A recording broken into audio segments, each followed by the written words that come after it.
Welcome. So we have Vanessa Sochat for our colloquium this week. I think she's got a really interesting talk. She's a computer scientist now at Lawrence Livermore National Lab. Before that, she was a research software engineer, a lot of that time at Stanford, working on container technologies. She does a lot of blogging about research software engineering, active in a number of organizations there.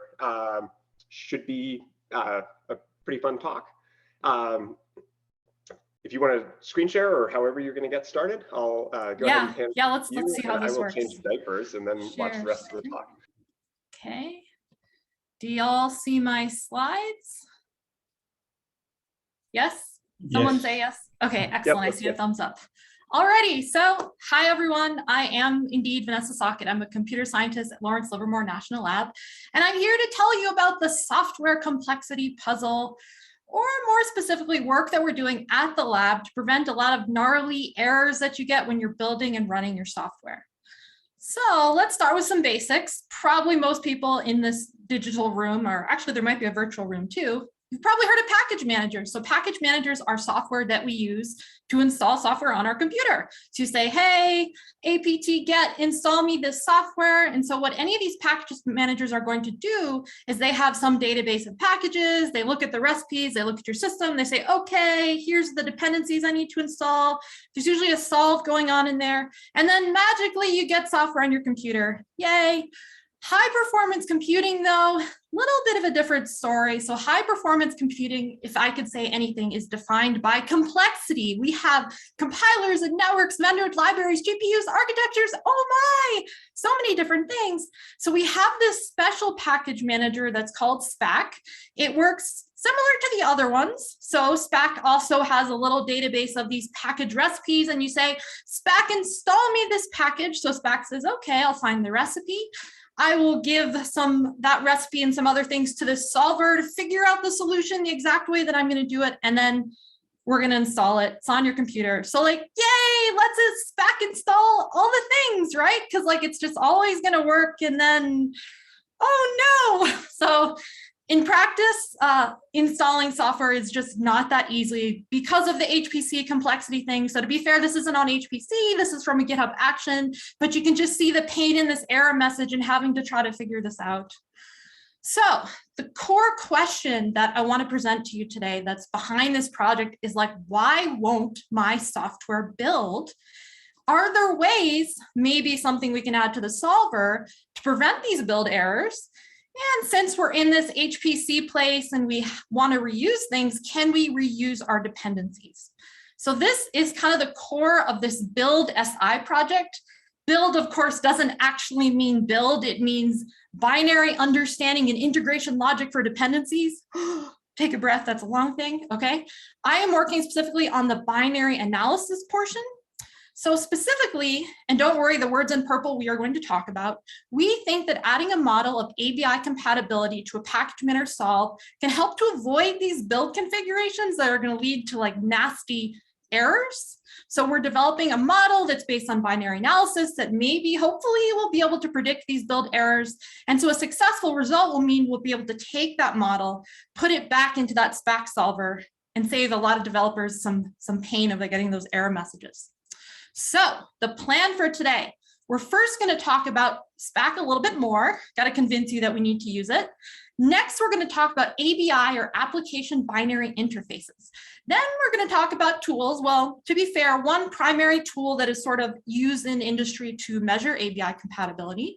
Then we're going to talk about a new model for ABI compatibility, because how could this be a research project if we didn't try to do a new thing? Then we're going to talk about the experiment plan that we're going to do to kind of test that model. And then sort of some preliminary results. So I'll be totally honest with you, we don't have full results yet. We just sort of have this is what the result is going to look like. So let's talk about Spec. So why won't another package manager work? Probably some of you are thinking this. So a lot of other package managers make common assumptions about your system. So for example, let's say you want to you want to install something you want to use Conda, they make this assumption that there's this one-to-one relationship between your source code and your binary per platform. So for example, when you install Anaconda to your system, you choose like x86 or Mac, ARM, maybe some of you have ARM, maybe not, Windows. And the reason that's done is because the people that develop Conda, they want to make sure that that software, that package manager, works on as many x86 systems as possible. So there's really this understanding that the binaries need to be as portable as possible. So some of y'all probably know when you have a compiler, compilers have a gazillion of these special flags that when you add them to a particular compilation, they will compile for sort of special architectures. They'll compile so that it is optimized for the system that you're on. This is totally not what these kind of global tools that want to be as portable as possible want to do. So they also make this assumption that the tool chain is the same across the ecosystem. You use the same compiler, the same runtime, or maybe you don't use compilers. And so like if you have an Ubuntu system, for example, and I say that because I have an Ubuntu system, maybe that is the case. But to go back to this place, like that's totally not the case. And so, no, they're all different. It's never going to work. You can, okay, to be fair, you can install Conda on here and you can, many people do, I did as a grad student, but it's not going to be optimized for these very special architectures. So to summarize, why won't another package manager work? We need performance, Jim. And in practice over the years, that has really just meant that we've been on our own. So back in, was it 2013, I think, at the lab, probably, so there's a guy named Todd Gamblin. He was probably doing this exact same thing, like trying to make all this software install and being like, this is a huge headache, that everyone's a special snowflake. He's like, maybe I can make a package manager that will do this in a more disciplined way. And so he came up with Spec. Spec says, I'm here to help. Alrighty, so when you install something with Spec, it creates a DAG, a directed acyclic graph, and that's basically a dependency graph. So here we say, okay, MPI leaks depends on call path, which depends on API, and it goes all the way to the bottom to these nodes like libelf at the bottom. Spec does this thing called concretization. So concretization is the solve step. So on the left here, you see an abstract DAG, like we don't really know the details yet. On the right, after this concretization, after Spec is able to do the install, it knows exactly the compilers and the versions and the architecture it's going to use. It's like the final recipe that you're going to install. How does that actually work? Well, I could just kind of wave up my hands and be like, ooh, solver magic. But we actually, we use something called ASP or answer set programming. And I wanted to show this to you because it's just like a very concrete thing. These are LP or logic program files. If you look in the Spec source code, Spec is in Python, you'll find these files. And if you look closely on the right, you'll see version semantics, but these are actually a bunch of rules about what it means to kind of find a package to install or a solution of packages and their dependencies. So you'll see things like version declared. This is what it means for something to be deprecated. This is a wait. On the left here, you can see that you can also optimize things. So minimize, maximize different weights and that kind of thing. So the basic idea is that we take this package recipe and in Python, we basically dump out a bunch of facts. And if you can conceptually imagine like a bag of facts about software and its dependencies, and then these rules, and we sort of put them into a bag together, and we ask the solver like, okay, tell me what you find to be true. Specifically, what we're asking is like, show me the solution to install. So this is another logic program that displays results. And what you see here are these show statements that are gonna tell us the solution to install. And again, this happens in Python, so we get a data structure back in Python, and then we move forward and we install. On your system, when you're just the user, you're just like, Spec install, and then like it streams down and you're like, yay, colors and installing, and this is great. When it's installed on your system, you get this tree in opt in the Spec directory, and it's organized sort of by your architecture and then the compiler. So what you're looking at here is that on my system, I installed the same software 3 times under 3 different compilers. That's why I have 3 different folders for GCC, different versions.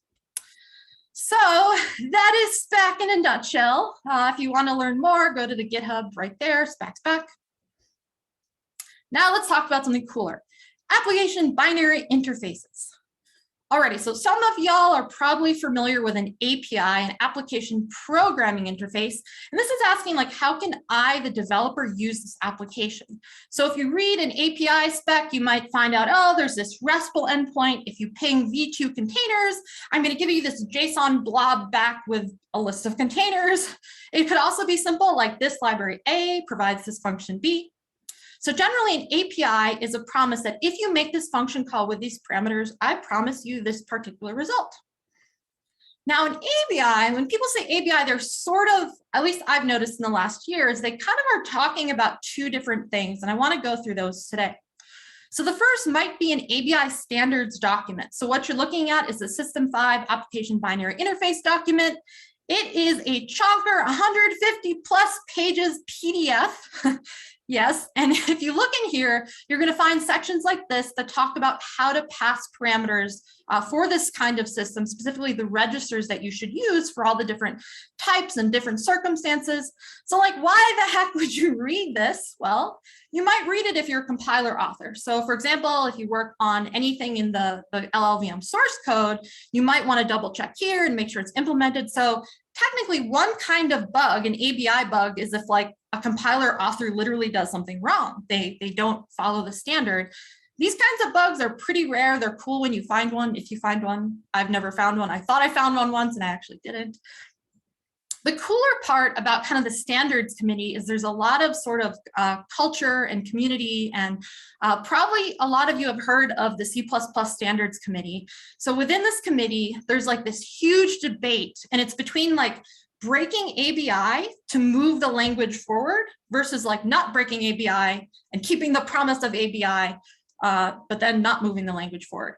And it's a really interesting thing because like people have very strong opinions about this. So this particular video I screenshotted is from Jason Turner in 2021. Highly recommend to watch it. Specifically, there's another post that I recommend you looked at. So from February 2020, there's this post called "The Day the Standard Library Died." And yes, that is a guy with like a dagger thing. That's how the author feels about this. So the author starts and talks about ABI a little bit, but he opens up and he said, in Prague, the C++ committee took a series of polls on whether to break ABI and decided not to. There was no applause. But I'm not sure we fully understood what we did and the consequences it could have. I do not believe the consequences would be good. So he continues on and he goes through more of sort of the basics of ABI. So it's a good post even if you're a beginner. But what really just took me back about this article is there's this massive list of literally stuff they cannot do. They cannot improve the language because it would break ABI in these ways. So the reason I show this to you is because I recommend you kind of look into the two sides of this argument and sort of form an opinion. You know, personally, after seeing this list, I'm on team like, let's break ABI and like move the language forward, but there are good reasons not to as well. So there's the link on the bottom left if you're interested. Alrighty, so the more kind of common or more direct kind of definition of an application binary interface, I think there's a really nice metaphor to describe it, and that is a contract between two libraries about how the methods are invoked and resources used. So this means literally when you compile a library, the binary interface is that interface that your library exposes. So it does have to do, going back to the compiler, how the compiler builds it and, and following those rules, but it also has to do with questions like what registers are we using? What's the ordering of virtual functions? What about return values and how do exceptions propagate? So I always like to imagine in my head, if I have two, libraries A and B, they literally are exposing interfaces to each other. Like, here's what I'm going to give you and here's what I'm going to expect. And so ABI conceptually is like this agreement, this contract that I should find, for example, a parameter and a register. We want those two interfaces to be compatible. And it's also agreement. This is a more interesting example. It's an agreement that if you build your program with arbitrary versions of a compiler, it's still going to work. So A and B could theoretically be built with different versions of the compiler, but given that they both conform to the same ABI, you shouldn't get some weird wackadoo error. So to flip this around a little bit, if we view this as a contract, an ABI bug is a contract disagreement. Oh, it's an integer, I promise. This is not an integer, it's a float, blows up. We'll go through some examples like that in a little bit. So you're probably sitting there like, Vanessa, I don't write compiler code. Like, why do I care about this? And to be fair, maybe if you never touch languages like C or C++, like maybe you shouldn't care. But ABI is a contract that you sign every time you write a function in C or C++, because your decisions about code changes have implications, especially if you are maintaining a library that other people are using. If you're just sort of hacking on stuff by yourself, then I guess just go crazy, do whatever you want. But for the most part, when you kind of get into professional software development, other people might use your stuff. Alrighty, so what the heck is an ABI bug? Bugs thinks he has an idea here. I'm not sure Bugs really knows anything about ABI. So generally, an ABI bug is some kind of software change that introduces incompatibilities in the binary interface. Wouldn't be a complete discussion if we didn't bring up our friend ELF, the executable and linkable format. So ELF is, for the time being, the most widely used format for binaries on Linux and Unix-like systems. So for example, if I were to compile something right now on my computer, I could look at like the header, I could look at the data, it would be an ELF format. These are some cool tools, so PyElf tools, debug ELF, that you can use to kind of poke around and explore ELF. If you've never done this before, I recommend it. Sometimes just looking and parsing at the header, the data structures, it's really useful for learning. So ELF kind of has this friend named Dwarf. So when Dwarf was first created, it didn't really mean anything. It was sort of along the whole like Tolkien, Lord of the Rings kind of theme, like, yeah, Dwarf. But now if you look it up in a lot of places, it'll say that it means the debugging with arbitrary records format. It is a widely used standardized debugging data format, and it represents variables, types, procedures as these things called DIEs, debugging information entries. So now that we understand about this file format and we have the debugging format, let's take a look at a simple example of an ABI bug with symbols. So let's say that I wrote this awesome math library. It adds, it subtracts, it multiplies, it divides. And because I don't know why, it only uses doubles. Sorry, folks, that's my favorite one. So here is an example. If we add this little G flag, that means please add debug symbols into libmath.so. This is saying build me a shared library called libmath.so from this file here, mathlibrary.cpp. Here's an example of linking it. So I have another program called Math Client that uses Math Library, and I want to build it into a program called Math Client. Okay, so now is when we get into tools. So there are a lot of tools, especially on Unix systems, also Macs too. I don't know about Windows, I don't use Windows a lot, but this one's called readelf, and you can probably guess what it does. So what we're doing is we're reading the libmath.so, and what you see here is a little table. This is the string, the dynamic string table, and you see that there's values, sizes, types, binding, visibility, that's a section index, and the name. So I want to point out the name. If you look at these names, you're like, huh, that looks a lot like my function that I just wrote, and indeed, that's where it comes from. This is called a mangled string. So math library, arithmetic, divide, and the EDD is in reference to the doubles. Like, that's kind of cool. Alrighty, so now we're looking at dwarf. This is generated with dwarf dump, which is a great name for reasons that I don't need to explain. So this is an example of a DIE, a debugging information entry. And what you see up here is the tag. So DW tag, subprogram. A subprogram is another name for a function. So the DIE has different attributes. And I want to point out this one specific attribute called the linkage name. This is that mangled string that we saw before. So this is the way that we can kind of link dwarf entries back to our ELF symbols.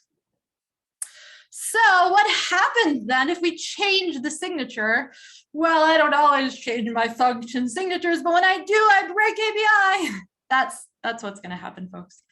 Alrighty, so let's say that developing this library, I go back and I'm like, oh, I changed my mind. I don't feel that way about doubles anymore, and I just want to change add to be an int because reasons. So now if we look at the function signature, like, oh no, those last two letters at the end, they are different. What's going to happen?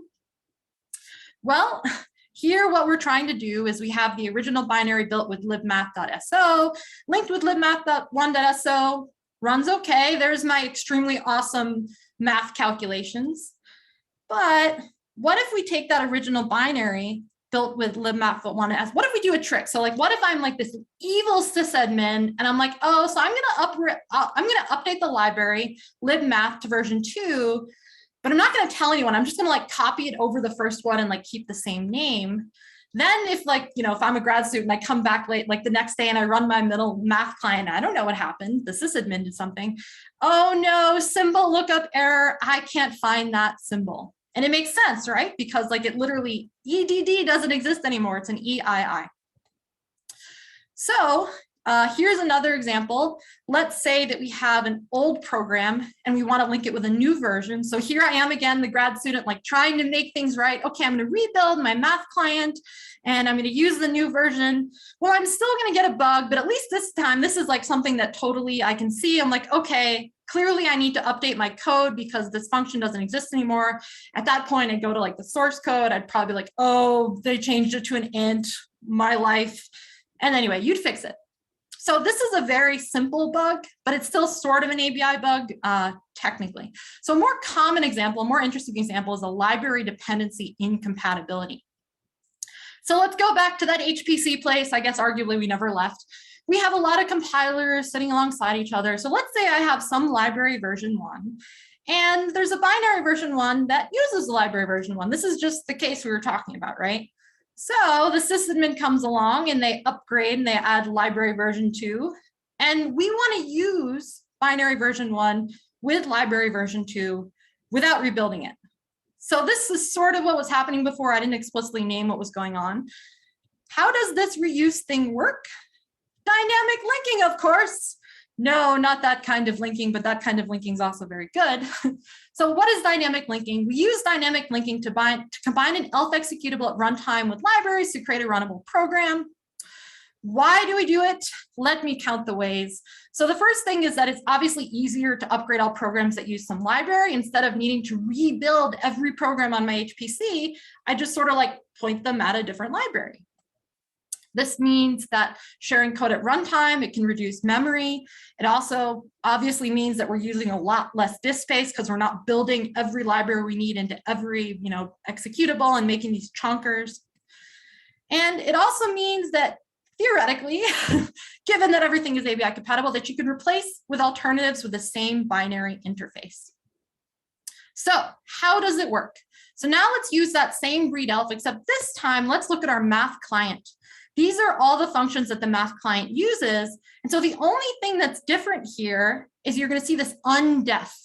This is saying like these symbols are undefined. The math client needs these symbols, but does not have them, and they're going to need to be found by the linker. We also store this list of DT needed, or basically needed libraries, because if you didn't have a list of needed libraries, you'd have to search like the entire system, a library of every name. There'd be no way to filter that down. It would take absolutely forever. So here, when we look again at our little math client, we say, okay, we need libmath.so. We also need libc. Great. Okay, so to kind of walk through this process, and this is a huge simplification of it because it's actually much more complicated, but we first figure out the symbols that are needed. These are those undefined ones for a binary. We then assemble a list of search paths. So these come from the environment. So y'all are probably familiar with LD library path. They also come from systems. So there's these default configuration files that you read them in, have sort of default system paths. They can also come from the binary themselves. Then what we do is we look for those needed libraries. So we have that list and we just start looking for them. And when you find a match, you load it, you look for symbols. If you add new neededs that you find from these additional libraries. If you find symbols, yay, you check them off. I found them. Let's kind of keep moving on. And you basically just like keep going. It's kind of a recursive process until you find all the symbols that the library needs. And so I was really interested in this process, and I made a library called elfcall under my GitHub that goes through it in extreme detail, reading lots of different sources and stuff. So if you're interested more in this process, take a look at that. I think it's pretty cool. Alrighty, so to go back to our example, let's say that I have some library C. C depends on another library D. And let's say that I built these with different versions of libc. So for C, I use version 5. For D, I use version 6. Now let's expand our example. Let's say that A uses C And then we have another thing that A uses called B, and that also depends on C and D. So the question is like, which one are we going to hit first? So maybe we'll load C first. So maybe we'll go through A, B, and then C, or directly from A to C, depending on like where the stuff is on the path and what is found, in which case we'll load version 5 first. But maybe it's not totally implausible that we could find B first and then get B gets parsed and then we load D first. So the question is then like, what are all the things that might happen given that this order of loading might change? Let me count the ways already. So we could load one library, not the other. It could be that one is loaded and then it's determined that everything is found and you don't even, maybe you see the second one, but you don't load anything.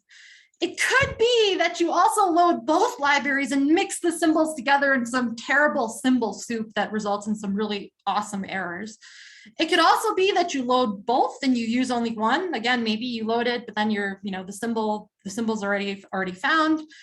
And like, so given that, so this is sort of an oversimplification, but given that one is backwards compatible, maybe your thing will work 50% of the time. And this is also why these errors are so annoying, because you're like, oh yay, it works. And then you run it again. You're like, no, it's not working now. And then you go show someone to reproduce and it doesn't work again. So here's a more interesting example with a layout change of an ABI bug. Okay, so let's say that you are a manager and you care a lot about your employees and how many vacation days that they have. So you have this little header, okay, you have a structure for employee, it has an ID, vacation days, name, and division. Here's the sort of matching script for that. You have a function, get dinosaur. So this generates an employee named Vanessa. Interesting.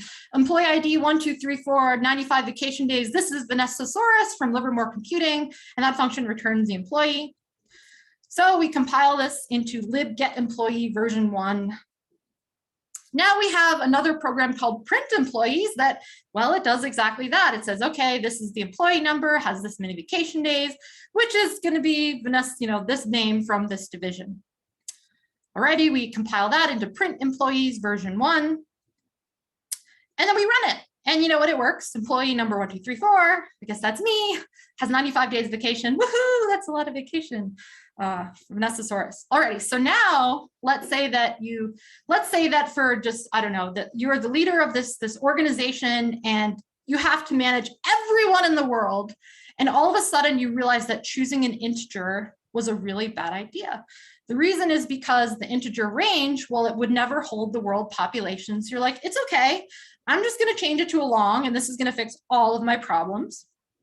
So you build new versions, you build libgetEmployee version 2, and you build print employees version 2. Alrighty, so now let's say that you're using version 1 that has the integer against version 2 that has the long. What's going to happen? You run it, and it's like employee number, really big number, has over 250 billion years of vacation. Yay! So like if I am Vanessa, if I looked at that, I'd be like, yes, I'm on vacation and for many lifetimes ahead, but then I'd be like, oh darn, I'm not that employee number, I'm employee 1234. And then you get a segmentation fault. Oh man, what the heck happened? So we go to the debugger and we see, okay, there was a crash in these frames. It was caused by main frame number 5. We then move GDB to frame 5 and we look at the dinosaur name and division, and it says cannot access memory at this address, blah, blah, blah. So we see that these respective strings are corrupted, but the why of the corruption isn't super obvious. So we're stubborn, we keep going. We also set a breakpoint in get dinosaur and we print the strings there. Surprisingly, they look okay, they look good. So we still have 95 vacation days, the correct employee ID. But it's literally kind of magically, we step out of the function and then they go wacko. So what is really happening? Let's kind of walk through that. So version 1 of the program is creating an employee structure that expects to be laid out as 2 4-byte ints and then 2 24-byte strings. Version 2 expects the layout to first be 2 8-byte longs and then again 2 24-byte strings. So if we have version 1, the employee with an integer in memory, and we read it with version 2 that expects the long, we're basically giving both of those 4-byte ints to the first long. So that's why we get that really big number. Then we're taking the first 8 bytes of the string into the 8-byte long. And then for the two strings, we're taking like a chunk, we're like biting off a piece of the string and then biting off the start of the next string. And then for the last string, we're taking the last 16 bytes of the string and then 8 bytes of random junk. So yeah, that's kind of why we got a seg fault there. But if we reverse that, you can imagine the opposite monstrosity will happen when we try to map version 2, the new library, onto version 1 in our binary. This time though, we're giving the first 4 bytes of a long to an integer, the second 4 bytes of a long to another integer. And then again, the string is getting it's getting the last 8 bytes of the long, 16 bytes of a string, the last 8 bytes of the string. Anyway, this is a mess. What's happening is we're chomping things in the wrong places, the pointers are messed up, and that's why we're getting these errors.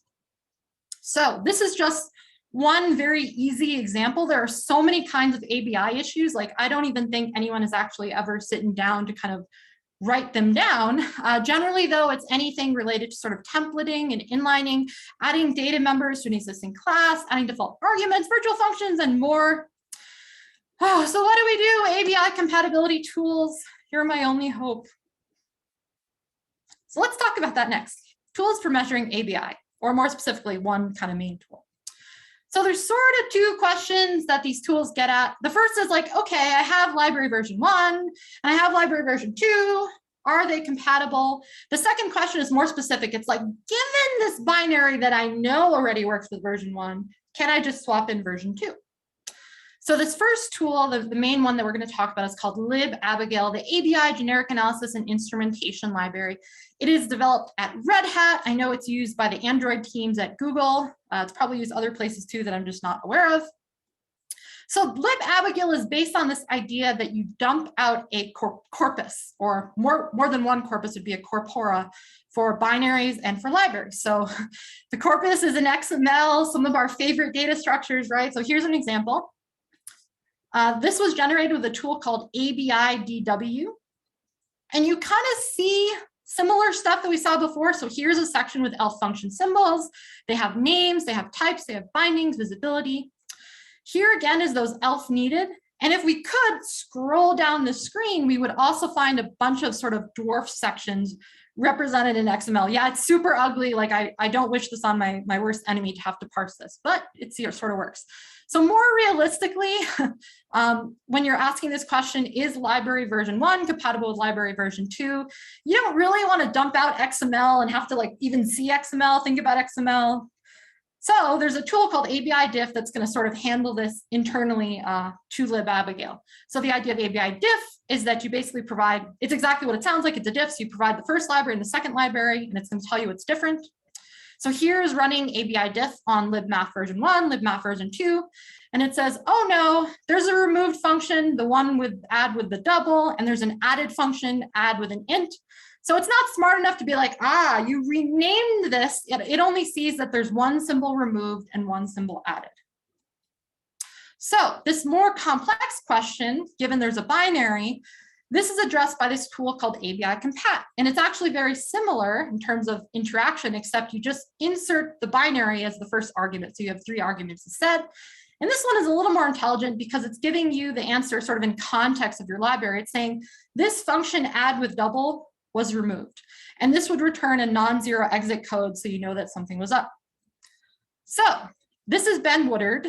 Ben works at Red Hat for a very, very long time. So I went to Ben early when I was working on libabigail. And I was like, Ben, like, why should I care?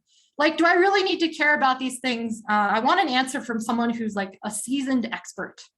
And so Ben said, our most experienced programmers often make mistakes when trying to figure out what's going to affect ABI and what does not.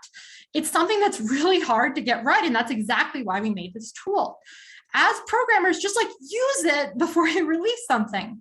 Use it to see if some change that you think is innocuous actually has implications that aren't very good. And my goodness, for the love of everything green, please version your library properly. It would really help a lot. So I really took this to heart, realizing how annoying it was to kind of build libabigail. I wanted to make it easier. So I made an action. So for those of you that aren't familiar with GitHub, GitHub has these things called GitHub Actions. You add them to GitHub workflows. It's sort of like the continuous integration system that you can run on GitHub alongside your code. And so in this action, it's going to help you to basically do these checks for your library using libabigail. The first kind of steps that you're going to do is you might want to, for example, build the pull request, build the main branch, and then a release.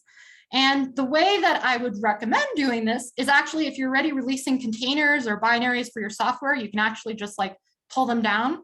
So in the repos where I've implemented this, I'll usually pull from a container, basically grab the libraries from the container, save them to an artifact. That's the next step. So these artifacts here are all the libraries I want to compare for each of these three things.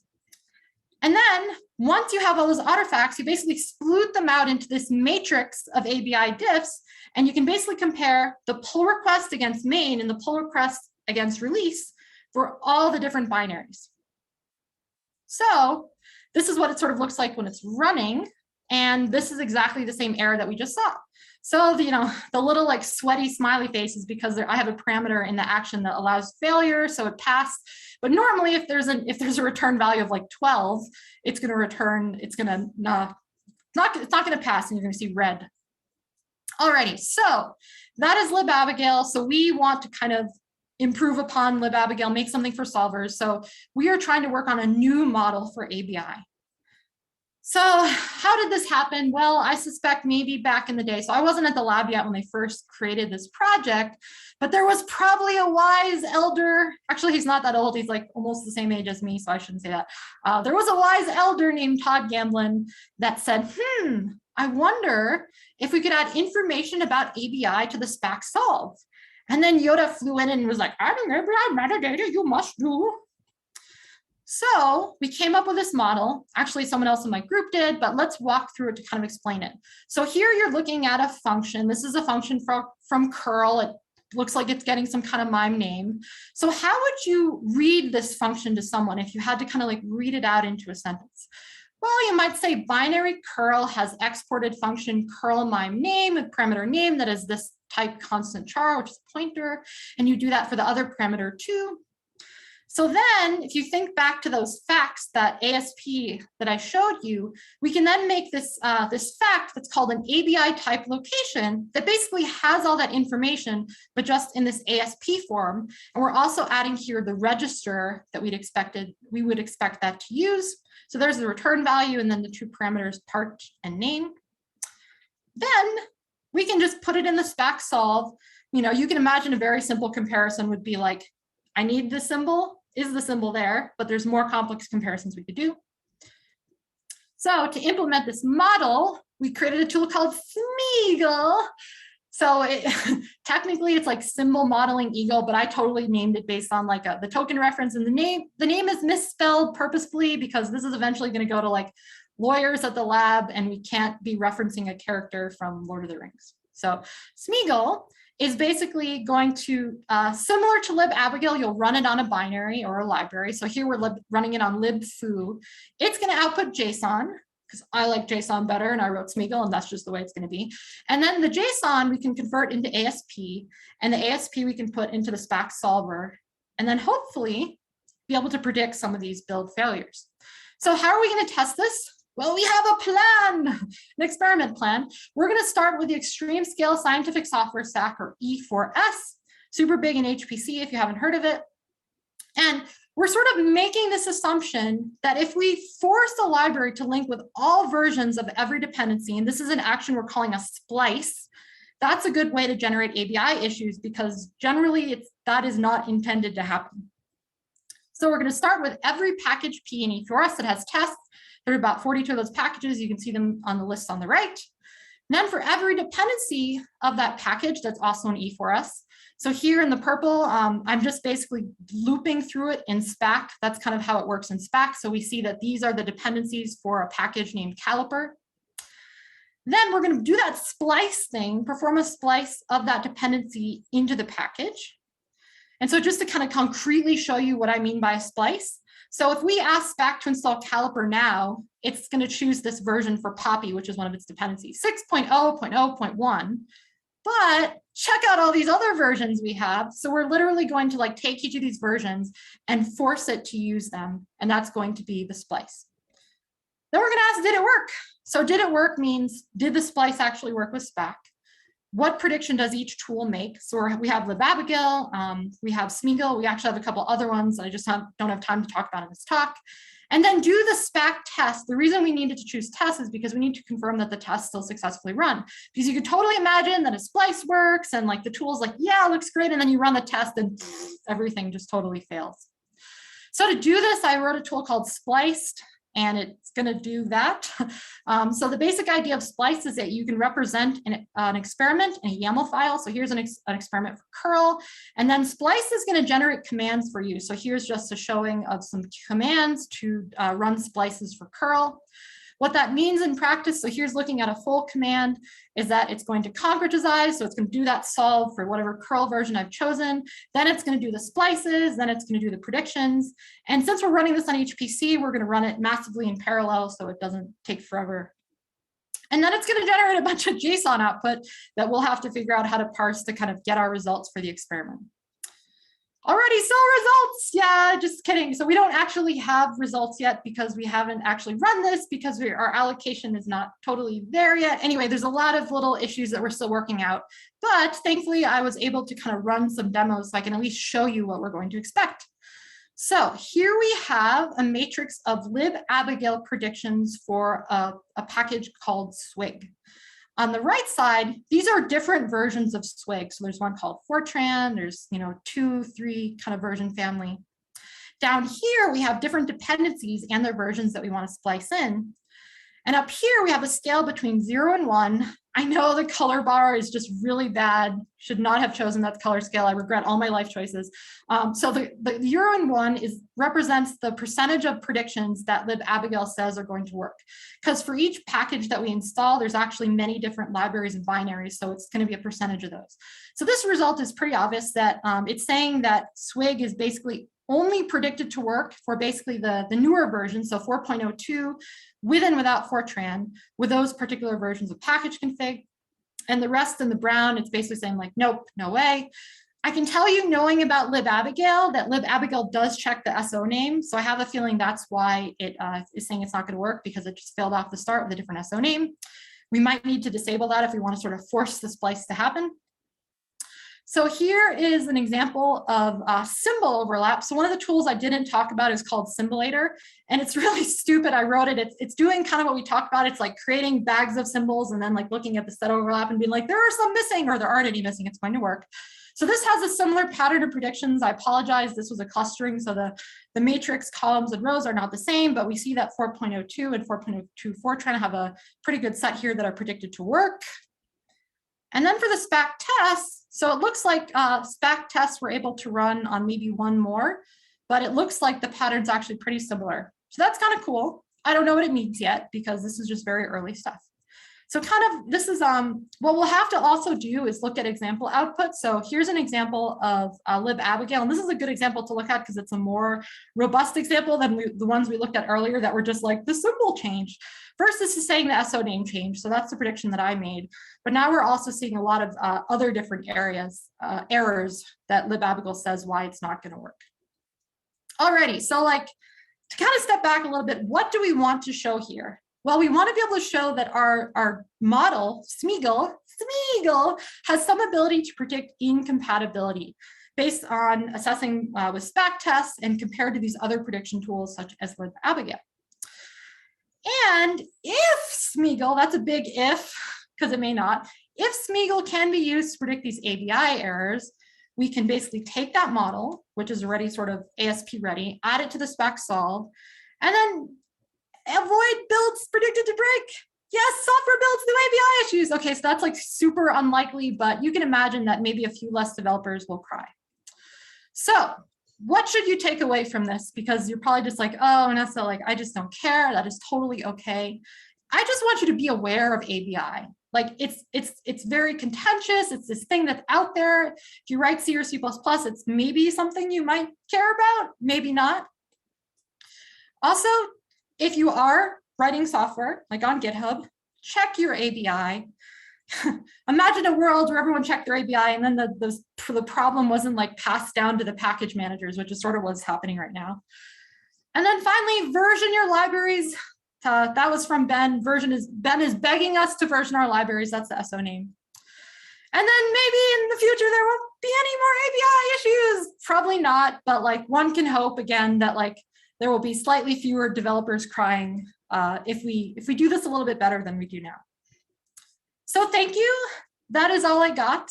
Are there any questions? Hi, Vanessa. So I have 3 questions. To start, hello, can you hear me? Yeah, just trying to find the Zoom again. Okay, cool. So the first question is, why do we have to go for a package manager when we are moving towards containerized software package managers, right? Like Snapd or something. So Snapd is Ubuntu. Right. So Snapd, I mean, I don't know of any HPC centers that are using Snapd. So I'm a container person. I love containers. I wish there was a solution for everything. But when you really have like these physics simulations that want this maximum performance on this very niche architecture that like one center has in the world, the way that people want to do it is they want to compile it on the system directly and they want to use all the special compiler flags. So I guess you could build a system like Snapd that could kind of take into account things like Spec does, and that would be a cool idea, but I don't think anyone's done that yet. The second one is, so regarding the specs that you showed in the XML format and the JSON format, right? How different is that from the compile database? Like what the Clang provides, like a compiler generally provides a compilation database, right? So how is it different from the one that you showed? I think you'd find a lot of overlapping information.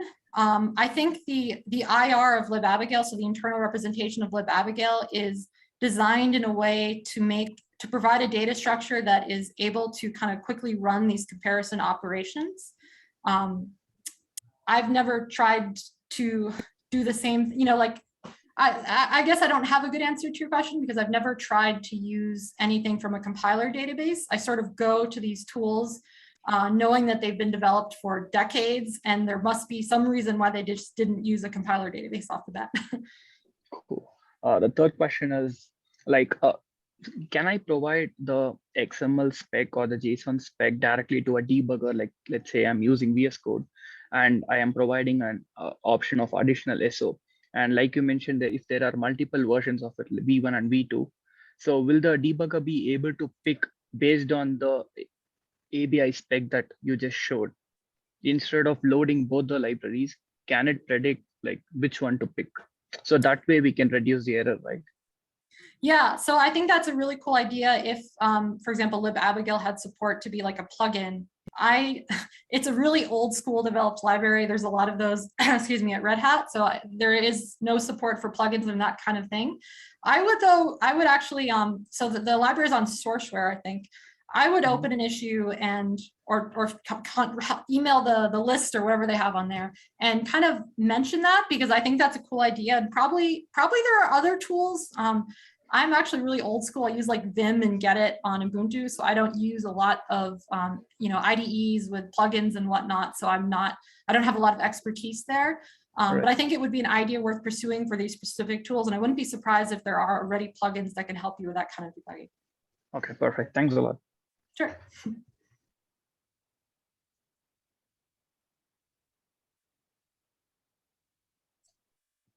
See if there's questions in the chat. Yeah, there's a question in the chat. Do you know if reproducible build systems like the Nix package manager would sufficiently address ABI issues? Oh, so Nix is something that we talk about at the lab quite a bit. I do think it could. So this is my personal opinion, having tried out Nix.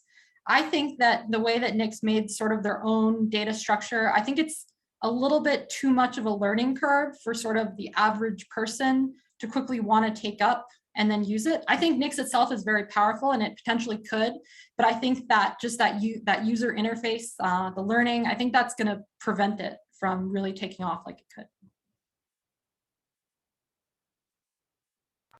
Okay, let's see. Is that a question? No, I'm just kidding. Okay, I see a question. Does Splice use Smeagol internally for ASP creation or should the developer? Okay, so Smeagol can be run on by itself. Spliced is basically like a wrapper for experiments. So Spliced knows how to perform a SPAC experiment, which basically means like it's going to be using SPAC to install software and then do the splice. Within that space, there's a concept called a predictor. So a predictor could be libabigail. It could be that symbolator tool I talked about that just looks at symbols. It could also be symbol. So the predictor, basically the experiment is going to be set up so after everything's built, it has all the list of libraries and it sort of has a pattern of things it knows it wants to compare. Then we basically just like loop through that and we give those things to each predictor. And then we basically just save the output into structure and dump it into that JSON. So Spliced does use Smeagol internally. Spliced itself, it uses, so for ASP creation, we use a great library called Klingo, which I highly recommend. They have Python bindings, so it's pretty fun to use. You can check out the Splice source code if you want to see how it works. It's actually, if y'all have never done ASP before, like written little logic programs, it's a very different way of thinking, and I highly recommend trying it out. There's lots of little examples you can find.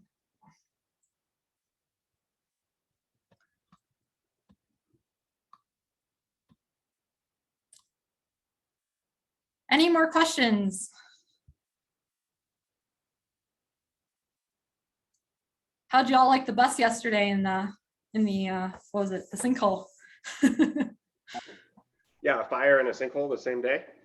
Yeah, I mean, I assume that some higher power sent those two to cancel each other out. So I have one more contentious question, perhaps. Where do you fall down on the static versus dynamic libraries spectrum? So you've got languages like Rust that just don't endorse dynamic libraries at all. Yeah. On the other end of things, it's the like everything dynamic.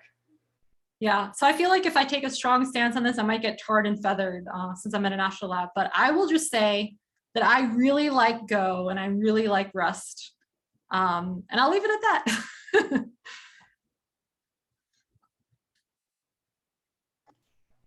All right, awesome. So Vanessa is actually local.